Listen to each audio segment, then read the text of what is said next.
I drove to my dad's birthday party with the kind of low expectations that come from years of strained family gatherings. The plan was simple: show up, bring a bottle of decent wine, smile through the standard awkward conversations, eat a slice of cake, and leave before anyone could bring up politics, my job, or the fact that I hadn't called my parents in 2 months. It was a mild Sunday afternoon, the kind that makes you feel guilty for being indoors, but I had promised myself I'd try to be present, if only for a few hours. The house looked the same as it always did: neatly trimmed hedges, overwatered lawn, my dad's prized vintage Mustang parked in the driveway like a shrine to his better days. I parked 2 blocks away, partially out of habit and partially because I didn't want to be blocked in if I needed to leave quickly. As I approached the backyard, I could already hear the muted sound of chatter, the clink of glasses, and a Bluetooth speaker playing some dad rock playlist that hadn't been updated since 2011. The party was exactly what I expected: paper plates, grocery store cupcakes, and a bunch of my dad's friends from work standing around pretending they weren't bored out of their minds. My mother floated around with her usual tight smile and perfectly timed laughs, kissing cheeks and complimenting outfits she didn't care about. I found a spot near the folding table stacked with deviled eggs and pigs in a blanket, quietly sipping my drink, counting down the minutes. An hour in, right after they cut the cake and my dad gave a little half-hearted speech about getting older and still being sharp as ever, I was called over to the patio table under the pergola.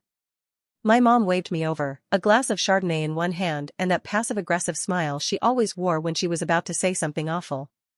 My dad was already seated, elbows on the table, fingers drumming against the surface like he was holding in some big announcement. "We wanted to talk to you privately," my mother said, adjusting her sunglasses even though the sun was nearly down.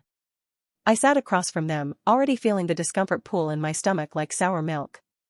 Dad cleared his throat. "So, your mother and I have been working on something for the past few months." "Something big?" I raised an eyebrow but said nothing. These conversations never went anywhere good. He leaned in, dropping his voice like we were discussing government secrets. "We're launching a business. A revolutionary one." Mom chimed in with her usual flair. "It's cutting edge. Health and wellness meets tech meets sustainability. We've got the plan, we've got the name, we even have someone working on the logo." I waited, knowing the pitch was coming. And then it did.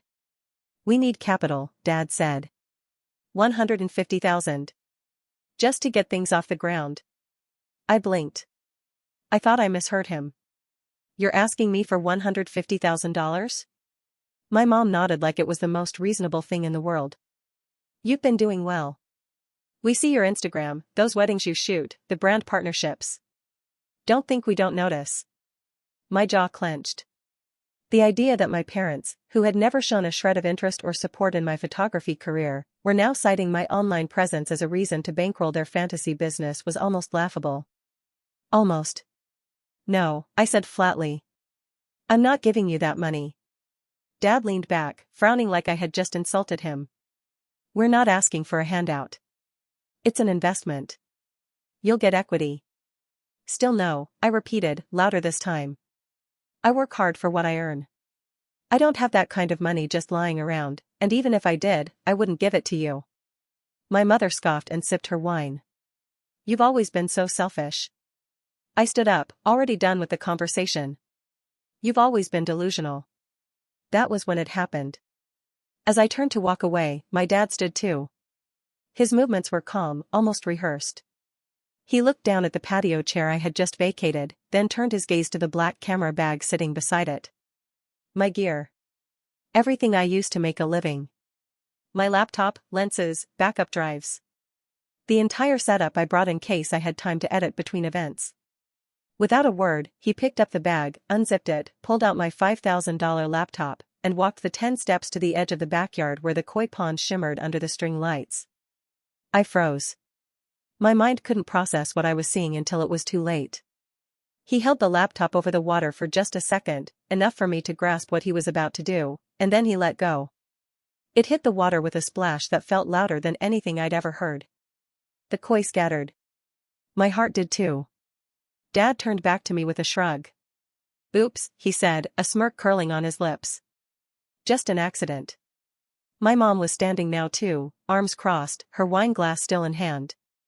She said nothing, but her smile said everything. I didn't yell. I didn't cry. I didn't even move.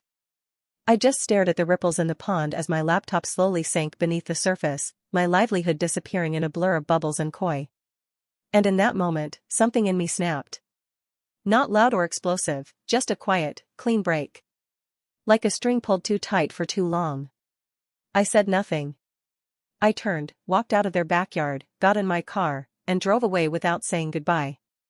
But I was done playing nice. When I got home that night, I closed the door to my apartment and stood there for a long minute, just listening to the silence. The hallway light cast a dull glow across the hardwood floor, and I could see my reflection faintly in the glass of the framed print I'd hung by the door, a photo I'd taken in Oregon last fall, back when everything still felt manageable. I dropped my keys into the dish, pulled off my jacket, and walked to my desk, where the charging cable still sat, waiting for a machine that now rested at the bottom of a pond. I didn't cry. Not because it didn't hurt, not because I wasn't angry, God, I was, but because the emotion was too big to come out in tears. It was heavier than that, colder. I felt hollowed out in a way I hadn't before, like some essential part of me had just shut off. I stared at the desk for a long time, at the empty space where my laptop should have been, and I remember thinking, this is what betrayal looks like. Not some dramatic shouting match, not fists through walls. It's quiet. Calculated. Personal. I moved mechanically, like I was watching myself from the outside. I opened my closet, pulled out the fireproof lockbox I kept at the back, and dug out my old hard drives. Years of backups, weddings, portraits, commercial gigs, even my portfolio pieces. I didn't let myself think about what I'd lost. Not yet. I sat at my desk, plugged the drives into my older spare laptop, the clunky one I'd kept around just in case, and started sorting through the files, salvaging what I could.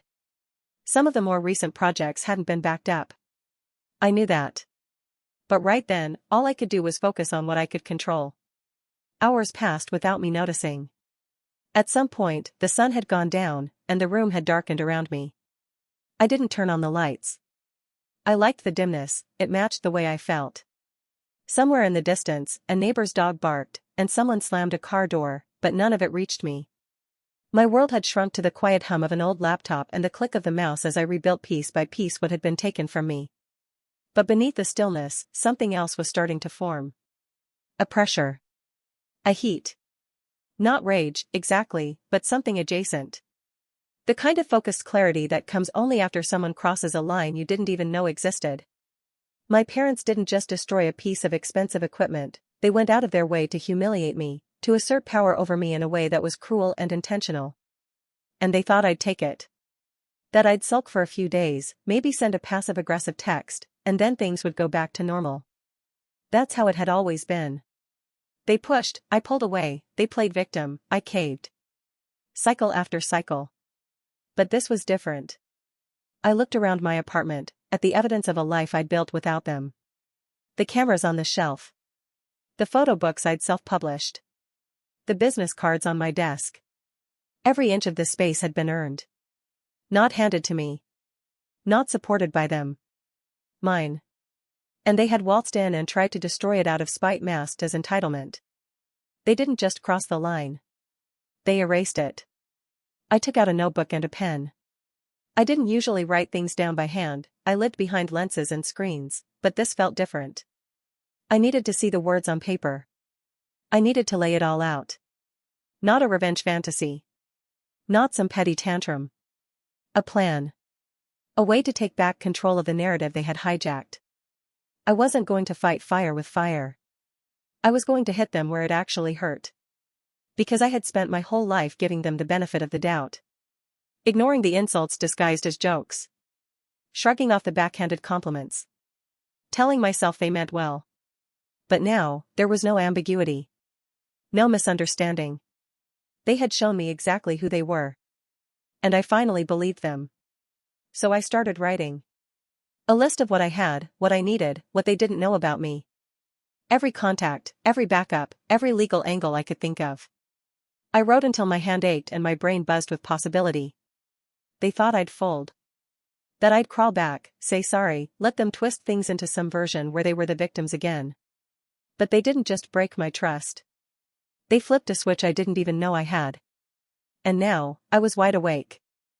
The first thing I did the next morning was sit down with a strong cup of coffee and open my banking app. I had never shared much financially with my parents, out of both instinct and necessity, but years ago, during one of their more convincing guilt trips, I'd agreed to open a joint emergency fund account with them. At the time, they framed it as a backup safety net for the whole family, a responsible adult move, something that would show I was a team player. Of course, they never contributed a single cent. Every dollar in that account had come from my gigs, my side hustles, my careful budgeting. For a while, I'd even told myself it was worth it, just in case something actually happened and they needed help. But deep down, I knew better. That account had become just another way for them to exert quiet control. They liked having access. They liked knowing they could dip in when they wanted, without asking, always under the guise of a family emergency that never came. I looked at the balance, just under $18,000. That was money I had put aside after a grueling year of double-booked weddings, freelance editing, and 4 a.m. drives to shoot sunrises in remote parks. Money I had earned while they sat comfortably in their suburban house, throwing parties and building imaginary businesses. I clicked through the transaction history and, unsurprisingly, found 2 recent withdrawals I hadn't authorized, one for a new home office setup, and another marked only as consulting fee. I felt the nausea rise again, that same sick feeling from the koi pond incident. This wasn't new behavior, just more blatant. Without hesitation, I initiated a freeze on the account. Not a pause, not a soft restriction, an immediate, total freeze. I scheduled a follow-up with the bank to formally remove their names from the account and move the funds into a new one under my name only. The representative on the phone was polite, almost robotic, as she walked me through the security steps. I could hear the sound of my mother's voice in my head, saying, "You'll regret cutting us out like this." But I didn't flinch. For once, I felt nothing but clarity. After the bank call, I moved on to the next thing on my list. My cloud storage. This one cut deeper. Back when I first started building my business, I had needed extra storage for all the raw files, edited galleries, invoices, and legal documents that came with shooting events full-time. At the time, I couldn't afford the larger business plans on my own, and my dad had offered to help by adding me to his extended family plan through his cloud provider. "It's practically free," he said, "and it'll save you a ton of money." I'd said yes, grateful and naive. At first, it was just storage. But gradually, they'd started poking around. He'd set up access privileges in case something ever happened. Over time, they started treating the shared drive like a free buffet of professional assets. My mother even used my edited wedding galleries to advertise a freelance design consulting business she ran on Facebook, without asking, without credit, and certainly without permission. For years, I'd told myself it was too much trouble to separate everything, that I'd get around to it eventually. But now, there was no question. I logged in, navigated to the admin settings, and began untangling the web I'd allowed to form. Every shared folder, revoked. Every linked device, removed. I changed passwords, added 2-factor authentication, and upgraded my plan to a private business tier under a new email address they didn't know existed. I went through each folder one by one, identifying what they'd accessed recently, a styled shoot I did last month, licensing contracts, even a new client welcome kit I hadn't publicly released yet. They had been siphoning off the results of my work, quietly and consistently, like it belonged to them. By the time I finished, it was late afternoon. The sun was filtering through my apartment window, casting long golden shadows across the floor. My coffee had gone cold hours ago. My neck ached from staring at screens. But I felt lighter. Not because the damage was undone, it wasn't, and some of it couldn't be, but because I had finally done what I should have done years ago. I drew the line. It wasn't about money or storage space. It was about control. About dignity. About finally acknowledging that people who claim to love you don't get unlimited access to your life, especially not when they use that access to harm you. That night, something changed. Not in them, they would keep being who they were, but in me. They'd spent years quietly taking from me under the pretense of family unity. I let it happen because I didn't want to be the difficult child. Because I thought keeping the peace was more important than protecting my boundaries. But that ended the moment my laptop hit the pond. And everything I did that night, every account locked, every permission revoked, was just me finally catching up to the person I should have been all along. It was a Thursday afternoon when I got the message, short and seemingly casual at first, just a "Hey, Is this legit? From Morgan, a former colleague from the commercial studio where I used to rent space before I opened my own. We hadn't spoken in a few months, so I figured maybe she'd stumbled across one of my older projects or wanted to refer me for a job. I clicked open the message expecting something normal, routine, maybe even mundane. Instead, I found myself staring at an attached email thread that made my stomach drop. The forwarded message was from my father. He had used his personal email, one I recognized instantly, and was writing to a man named Grant Morrison, someone whose name I only vaguely remembered from a marketing mixer my dad had dragged me to once, years ago. But what stunned me wasn't just the recipient. It was the contents of the email. The subject line read, "Exciting investment opportunity, co-founded by visual creative director Jordan Ellis." That was my name. My full name. In bold. I kept reading.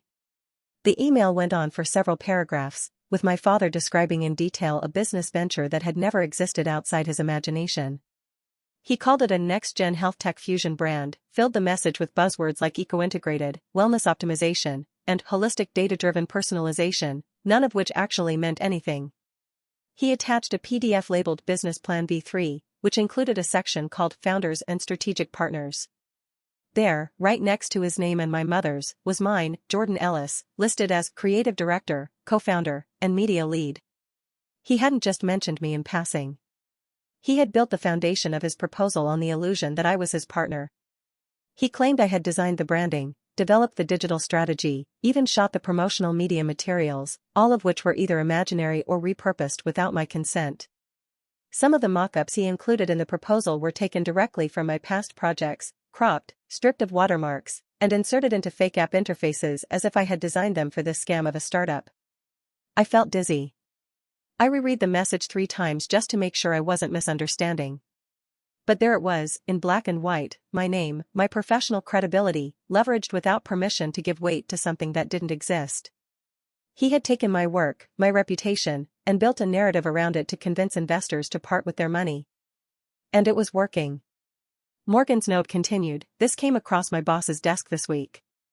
Grant forwarded it to a few people in our network. Your name caught my eye.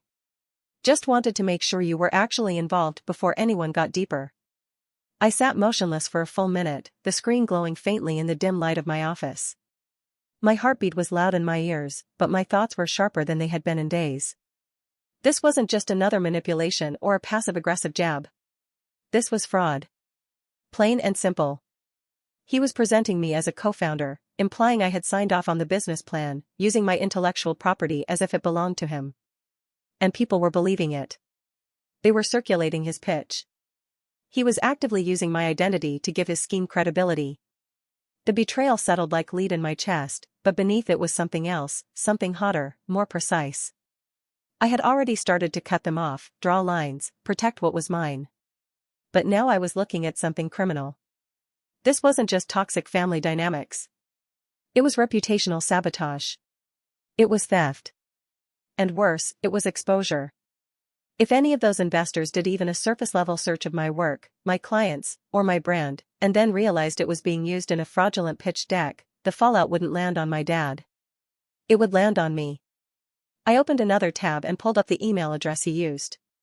Then I cross-referenced it with LinkedIn, where, sure enough, he had updated his profile with his fake title and listed me as part of the core founding team.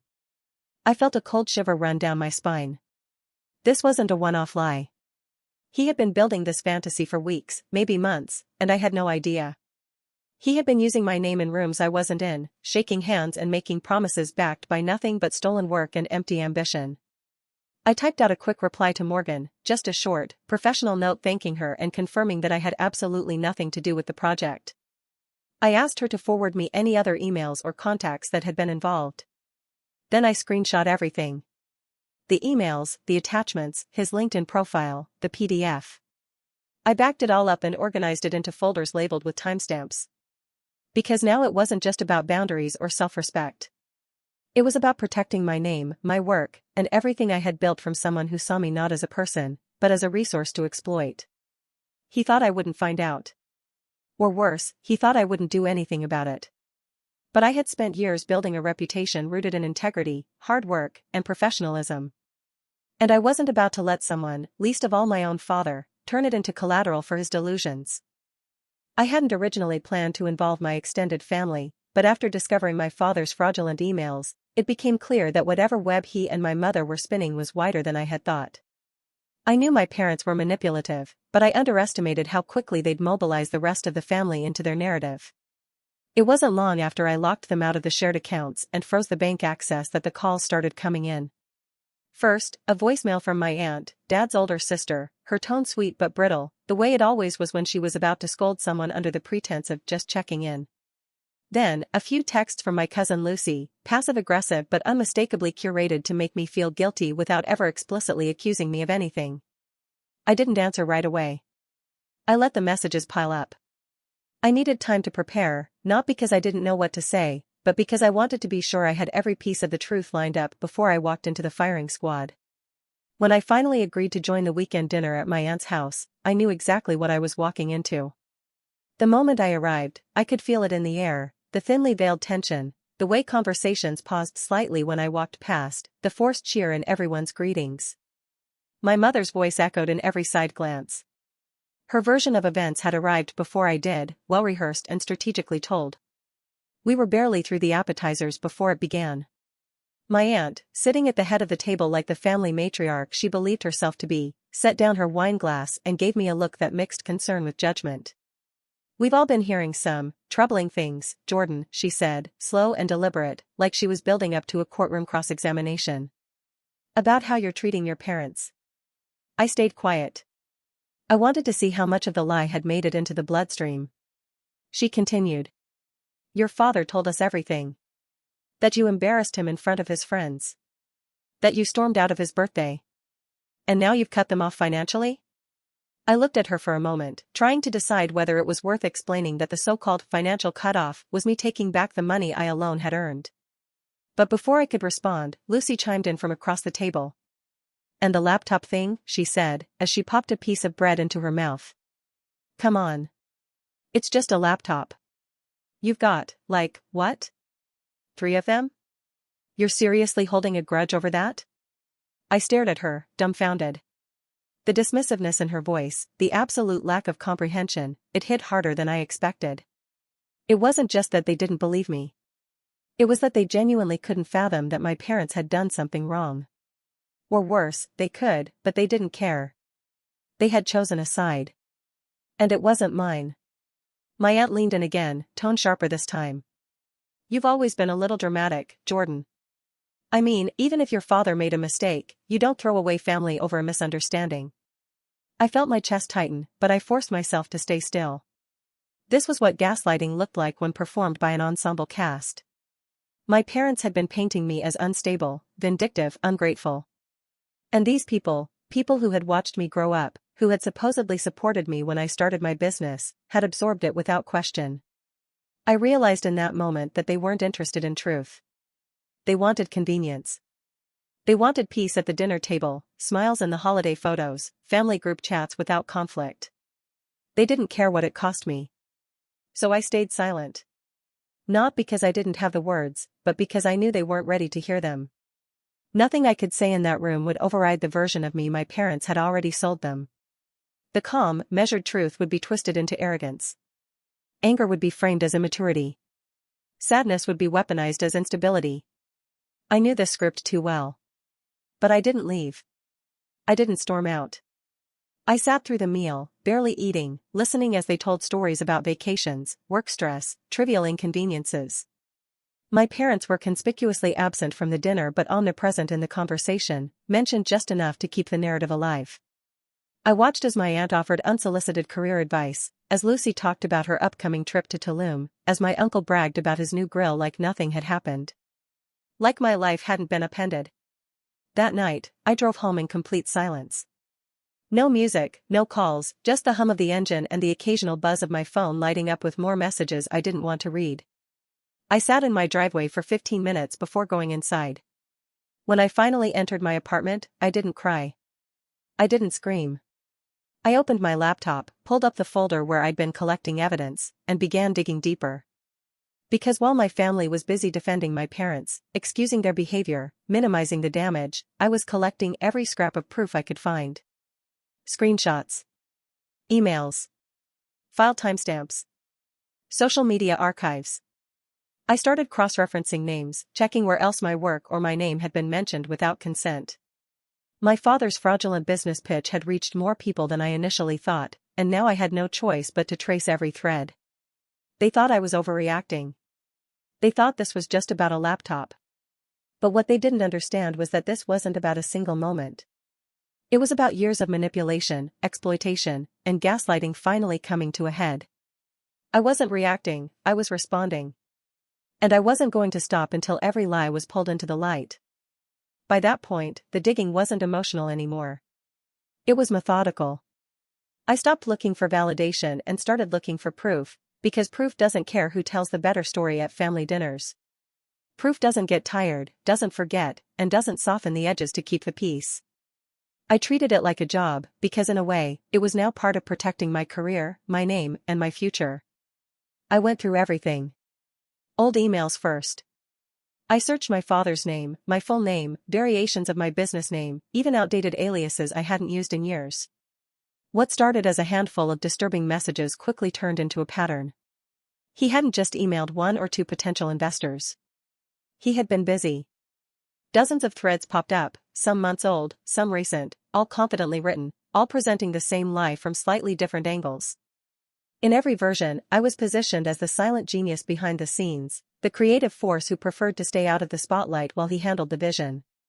He described me as deeply committed, fully involved, enthusiastic about the project's future. I hadn't even known it existed. Then I moved to social media. I scrolled back through his profiles with a pit in my stomach, bracing myself for what I might find. There it was, scattered across posts and comments like breadcrumbs meant to be followed. Photos of generic office spaces with captions about big things coming. Long-winded posts about entrepreneurship and legacy. And tucked neatly into the comment sections were casual references to me, dropped with intention. My name tagged. My profession highlighted. Phrases like couldn't do this without my kid's creative brain and proud to be building something meaningful together. People responded with congratulations, clapping emojis, and comments about how lucky he was to have such a talented child on his team. I screenshot everything. Every post. Every comment. Every edit history I could access. I saved timestamps, URLs, archived copies. I didn't rush. I didn't skip steps. I treated it like evidence because that's exactly what it was. The more I collected, the clearer it became that this wasn't impulsive or careless behavior. It was deliberate. He was constructing a narrative in public and private spaces alike, reinforcing the same story over and over until it looked real enough to stand on its own. The most unsettling part was how comfortable he seemed doing it. There was no hesitation in his tone, no hint of doubt. He spoke about me like I was a resource he owned, not a person with autonomy. Like my skills, my reputation, and my years of work were simply tools he was entitled to use. I was deep into organizing the files when my phone buzzed with a new message. It was from my cousin Ryan. We hadn't spoken much since the dinner, and I assumed he was reaching out to lecture me the same way the others had. I almost ignored it. Something made me open it anyway. His message was short. No greeting. No explanation. Just an image attached underneath a single line of text that read, "I think you should see this." I tapped the screenshot, and my stomach dropped so fast it felt like the air had been knocked out of me. It was a group chat. One I wasn't part of. My parents, my aunt, Ryan, and two other relatives. The timestamp was from the night of the birthday party. The message was from my father. Tossed her camera in the pool. She'll think twice before defying us. No emojis. No jokes. No attempt at humor. Just that sentence, sitting there like a confession. My hands went cold as I stared at it.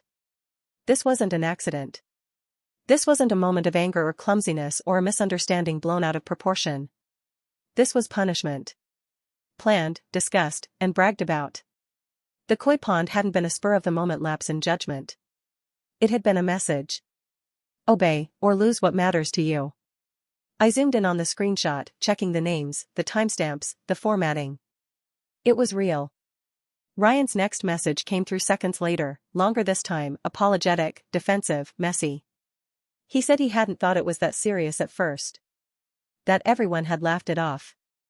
That he felt weird about it afterward and didn't know what to do. That he figured I deserved to know. I didn't respond right away. I saved the image, backed it up in 3 separate places, and added it to the folder I'd been building. The one labeled with dates, sources, and notes. The one that now held a clean, undeniable record of everything they had denied, minimized, and twisted. Emails proving my name had been used without consent. Social posts falsely crediting me as a co-founder. Private messages revealing intent. Not assumptions. Not feelings. Facts. For the first time since all of this started, I sat back in my chair and let myself breathe. Not because I felt relief, but because I felt grounded. They could call me selfish. They could say I was overreacting. They could rewrite the story for anyone willing to listen. But receipts don't lie. And now, I had all of them. The final decision to go legal didn't come from anger. It came from exhaustion from the constant gaslighting, the lies, the quiet sabotage, and the weight of realizing that the people who were supposed to protect me had turned my name into currency for their fantasies. I knew that if I didn't draw a hard boundary now, it wouldn't end. The lies would spread further, the damage to my reputation would deepen, and their sense of entitlement would only grow bolder. So I called Zoe. Zoe and I went to college together. She was the kind of person who'd always been 3 steps ahead of everyone in the room, sharp, composed, no time for drama, and more importantly, now a practicing attorney with a background in intellectual property and small business law. We hadn't spoken in a while, but when I sent her a short text asking if she had time for a sensitive legal matter involving unauthorized use of my name and work, she replied within minutes. We met that same evening at a quiet coffee shop near her office, and I came armed with a laptop and a flash drive filled with everything I had compiled, over 100 files, organized by type and date. I didn't waste time. I laid out everything, the unauthorized emails, the fake business documents, the social media posts, the comments, and the now infamous screenshot Ryan had sent me. She listened, took notes, and didn't interrupt once. When I finished, she leaned back and exhaled slowly, the way people do when they realize something's worse than they initially assumed. This isn't just messy, she said. This is calculated, and it's actionable. Over the next 48 hours, we worked together to draft a cease and desist letter that left no room for ambiguity. Zoe handled the legal structure, making sure every paragraph was precise, and I filled in the background details that only I could explain, names, timelines, specific interactions that gave context to each piece of evidence. The final document was 5 pages long, and the tone was deliberate, formal, firm, and completely devoid of emotion. In the letter, we laid out the facts clearly. My name and professional identity had been used without my knowledge or consent in a series of communications sent by David Ellis and Patricia Ellis, my parents, to third parties for the purpose of soliciting investment. My intellectual property had been misrepresented as part of their venture, including visual assets created solely for my business. We listed over 20 individual pieces of supporting evidence, screenshots of emails, LinkedIn profiles, Instagram posts, texts, and that one damning group message. We made it clear that if they did not immediately remove all materials featuring my name or work and cease all future references to me in connection with their fraudulent enterprise, I would pursue civil action. We also included a clause stating that if any financial damage occurred as a result of their misrepresentation, I reserved the right to seek compensation through the appropriate legal channels. Zoe advised me to send it in 3 directions. First, directly to my parents. Second, to every investor I could identify from their communications, 7 in total. Third, to the hosting platforms where my work had been misused, including their personal website and business social media pages. I followed her instructions to the letter. I sent the emails late at night, partially because I didn't want to give myself time to hesitate, and partially because I knew they wouldn't be expecting it. I included everything. The letter as a PDF. The file of evidence, neatly zipped and labeled. And a brief cover message that simply stated that I was taking formal steps to protect my identity and business from ongoing misrepresentation and unauthorized use. The fallout was faster than I imagined. My phone started blowing up by morning. First, a flood of missed calls from my mother. Then a string of frantic, rapidly typed messages from my father, switching between denial and threats within the span of 10 minutes. My aunt tried to call me 4 times before finally leaving a voicemail accusing me of dragging the family name through the mud and involving outsiders. I didn't answer any of them. I listened to every message once, took notes where relevant, and archived the rest. More interesting were the replies from the investors. Two of them responded professionally, thanking me for the clarification and stating they would cease any ongoing communication with my parents' venture.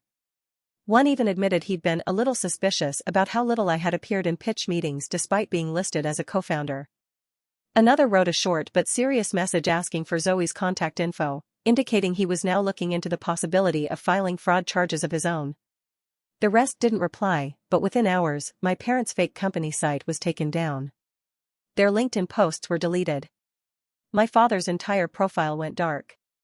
By noon, Ryan messaged again, not just to apologize, but to say that my dad had called him in a panic, yelling about legal attacks and family betrayal. Ryan admitted that my mother had known everything all along and had encouraged my father to use my name because, in her words, Jordan owes us for everything we gave them. That was when I knew for sure that this had never been about business. It had always been about control. About possession. About entitlement masked as parental concern. But now, that control was gone. The silence that followed was loud. My parents didn't call again. My mother didn't send a single message. For people who had so often accused me of being ungrateful, who had insisted they'd only ever wanted what was best for me, they fell quiet the moment legal consequences entered the picture. And that silence, finally, was mine. I expected backlash, just not how quickly or desperately it came. Less than 24 hours after I sent the cease and desist letters and exposed the full extent of my father's deception, he retaliated, not through legal means, not through private conversation, but exactly where I knew he felt most powerful, on social media.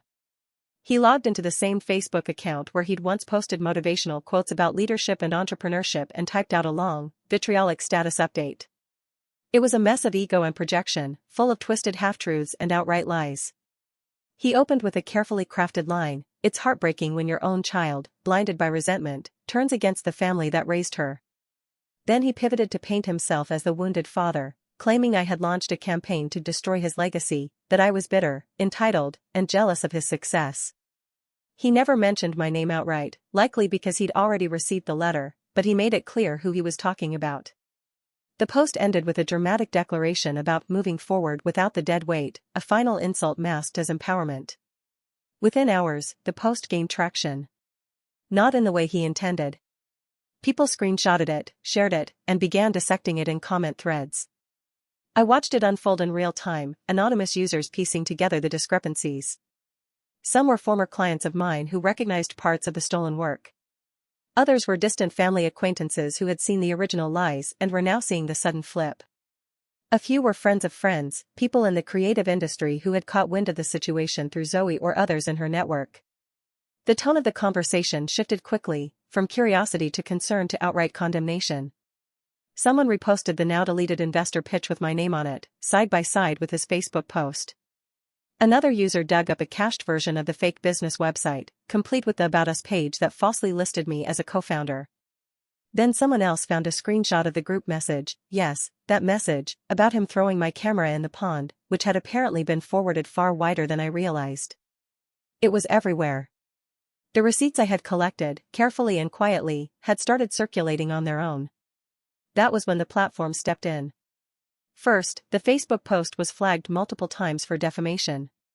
Then it was reported under community guidelines for harassment. Within a day, the post was taken down. A few hours later, his account went temporarily dark, either suspended or deleted, I never found out which. On LinkedIn, the fake business listing disappeared. His CEO title was gone. I checked the profiles of the investors I had reached out to. All of them had either removed him as a connection or changed their visibility settings. The ones who had responded to me never replied to him again. I received one last message from an investor, a short, clipped email that read, "We've decided to withdraw from the partnership. Please do not contact us further." I hadn't reached out to them beyond the cease and desist, which told me exactly what I needed to know. He had tried to salvage the relationships, probably with another round of lies or damage control. It didn't work. His entire persona, the fake empire he had cobbled together from stolen work and forced associations, fell apart in less than a week. And he had no one to blame but himself. For years, he had operated in the safety of proximity, using my talent, my credibility, and my silence as shields. He told people what he wanted them to believe, and most didn't question it, because questioning it would mean confronting what kind of person he really was. But once the curtain was pulled back, once the facts were laid out in the plain language of screenshots and timestamps and documented lies, even the most generous interpretation of his actions couldn't hold up. He tried to weaponize the internet. He thought if he could control the narrative loud enough and fast enough, it would drown out the truth. But the truth doesn't need to shout. It just needs to exist, and I had made sure it did. The irony is, he always thought of himself as untouchable. Smart. Persuasive.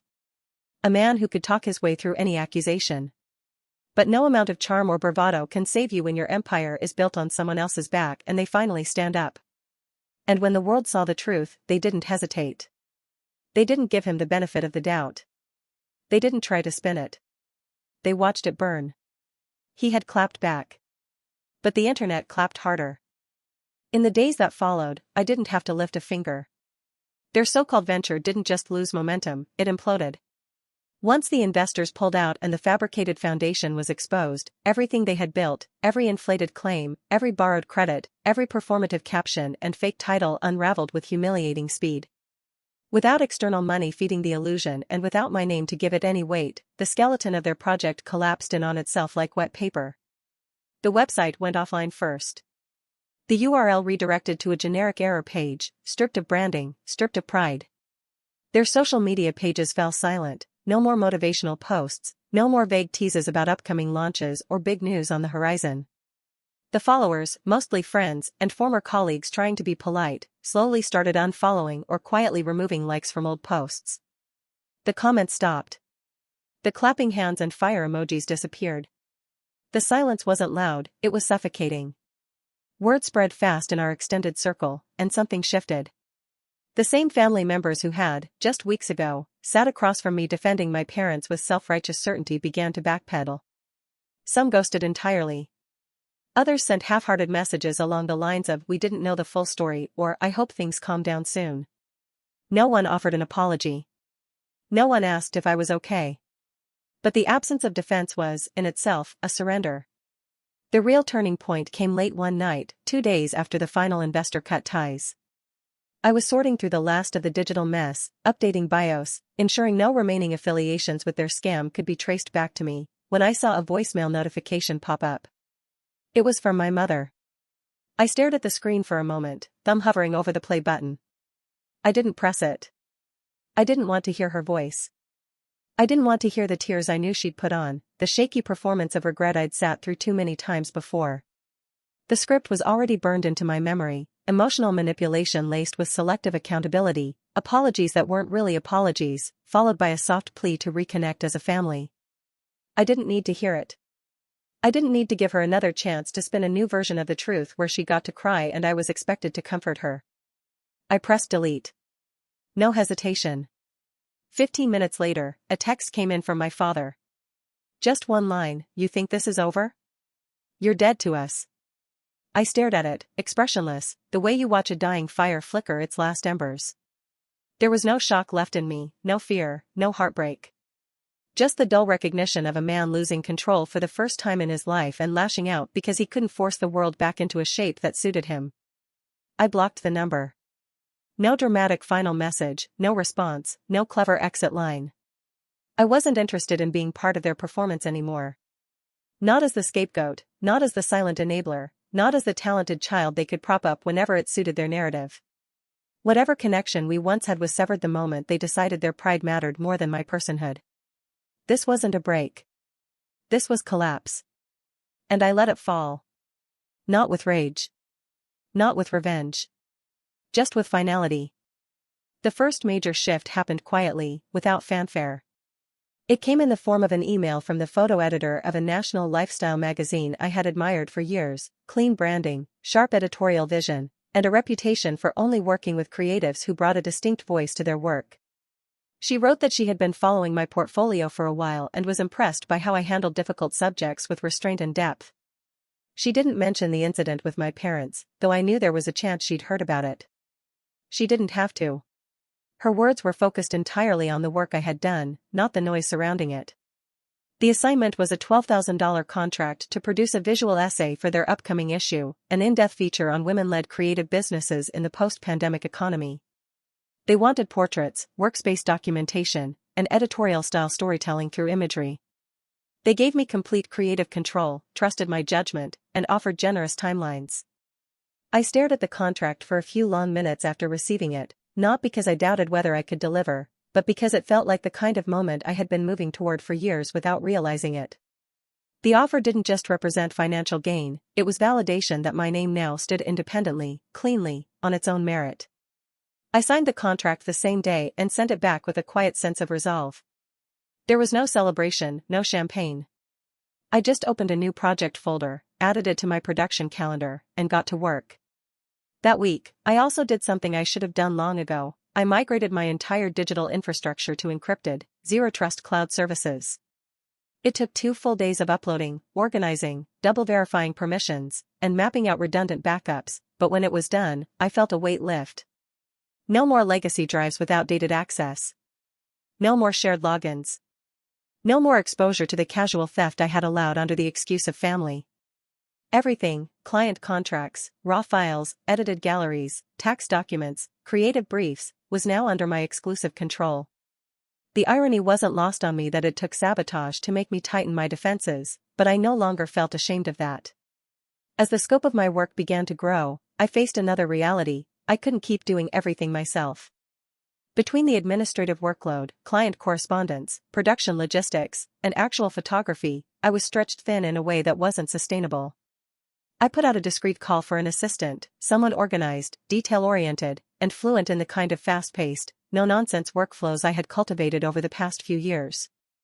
After a few interviews, I hired Kelsey, a photography student finishing her final semester with sharp instincts, a calm demeanor, and a portfolio that proved she understood light better than most junior photographers I had met. She started 2 weeks later. Within days, she was finishing tasks before I asked, handling client emails with perfect tone, and mapping out my shoot schedules more efficiently than I had on my own. With her help, I could focus entirely on creative work again. I started saying yes to bigger jobs, editorials, campaigns, brand collaborations.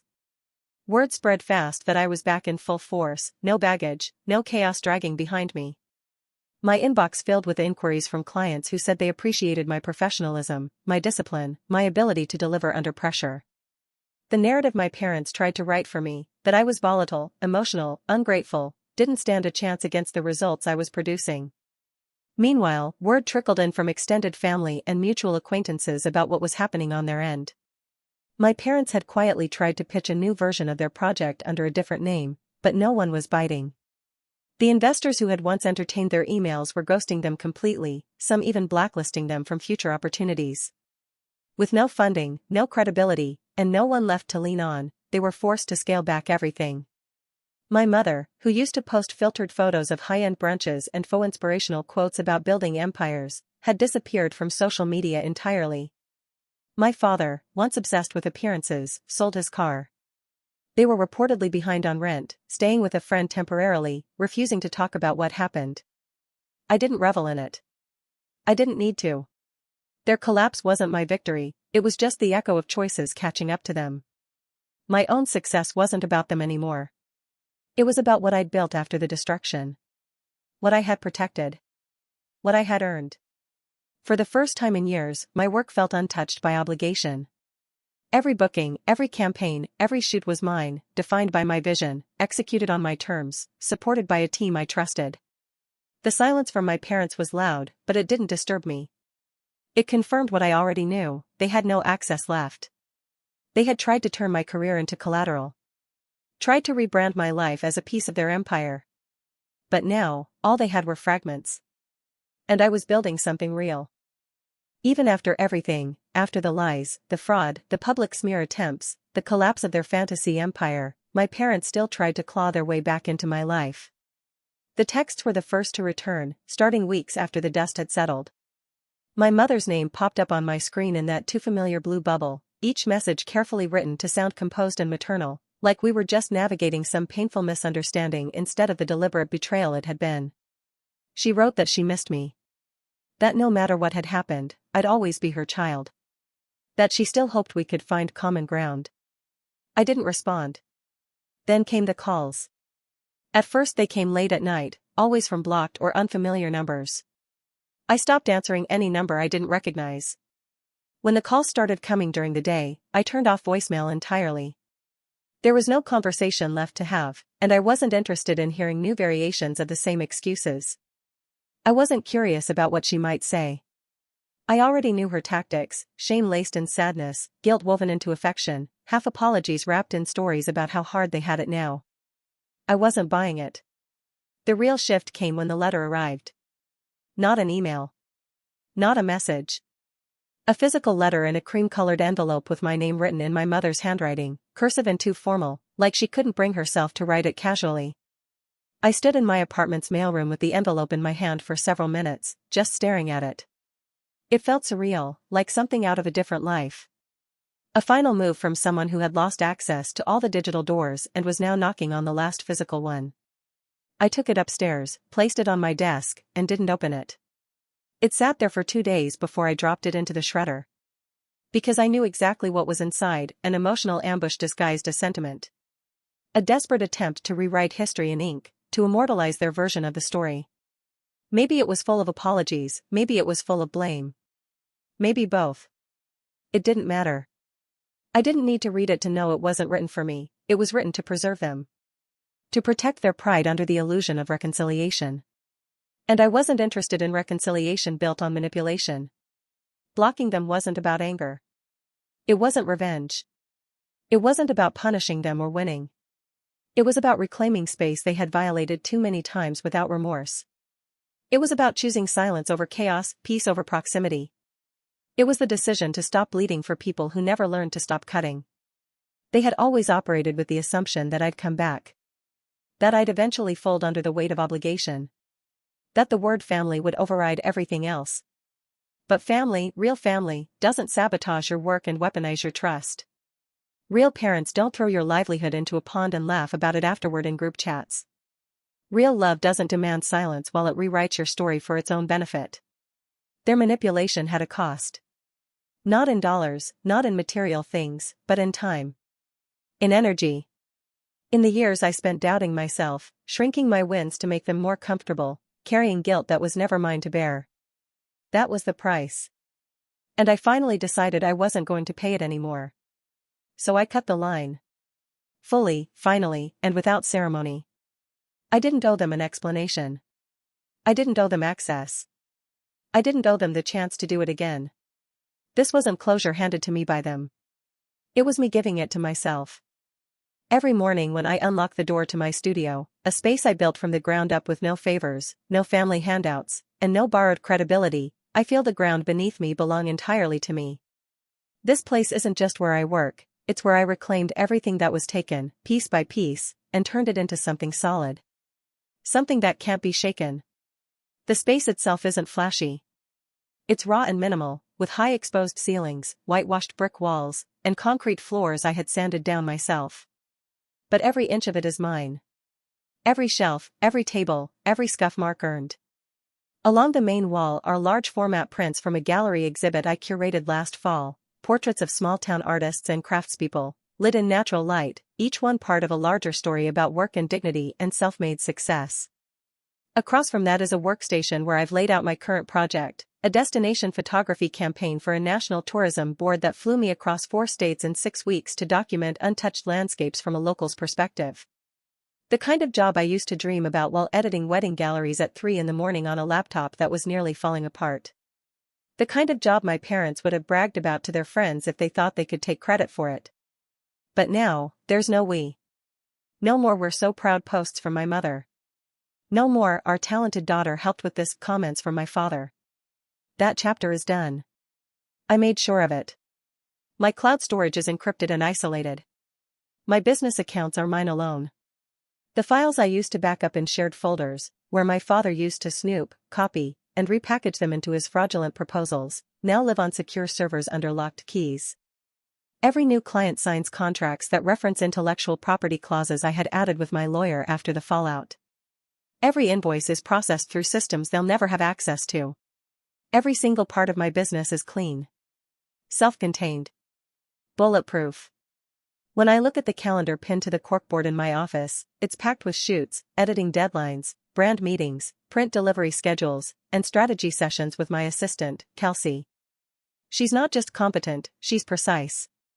She sees what needs doing before I say it. She cares about the work, the clients, and the small details that others overlook. Hiring her wasn't just about delegation, it was about surrounding myself with people who see me clearly, without expectation or manipulation. People who respect what I've built instead of trying to own it. The success didn't happen because of the betrayal, it happened in spite of it. The betrayal clarified what I could no longer tolerate. It stripped away the delusions, the guilt, the manufactured idea that family means unquestioning loyalty, even to people who've proven they'll weaponize your trust if it serves them. They called me ungrateful. They said I was overreacting. But what they really meant was that I was no longer willing to be controlled. I don't hide what happened. I don't broadcast it either. But if someone asks me directly why I cut ties with my family, I tell them the truth, calmly and without shame. They stole from me. They lied about me. They tried to turn my career into a vessel for their vanity. And when I said no, they retaliated. I survived it. Then I did better. And while they've downsized, borrowed money from distant relatives, and quietly tried to rebrand themselves in circles that now want nothing to do with them, I've doubled my client list, expanded into short-form commercial video, and am in talks to publish a photo essay book with an independent press that values artists who don't water themselves down. They still try to contact me sometimes. Quietly. Through mutuals, distant relatives, emails sent from new addresses. But the answer remains the same. I don't respond. Not because I'm angry, but because I have nothing left to give them. I gave them years. I gave them credit, patience, silence. And when I needed boundaries, they gave me punishment. Family doesn't mean ownership. It doesn't mean loyalty at your expense. It doesn't mean enduring years of emotional erosion just to preserve the image they want to present to the world. Family means respect. And if they can't give that, they don't get access to your life. Not now. Not ever again.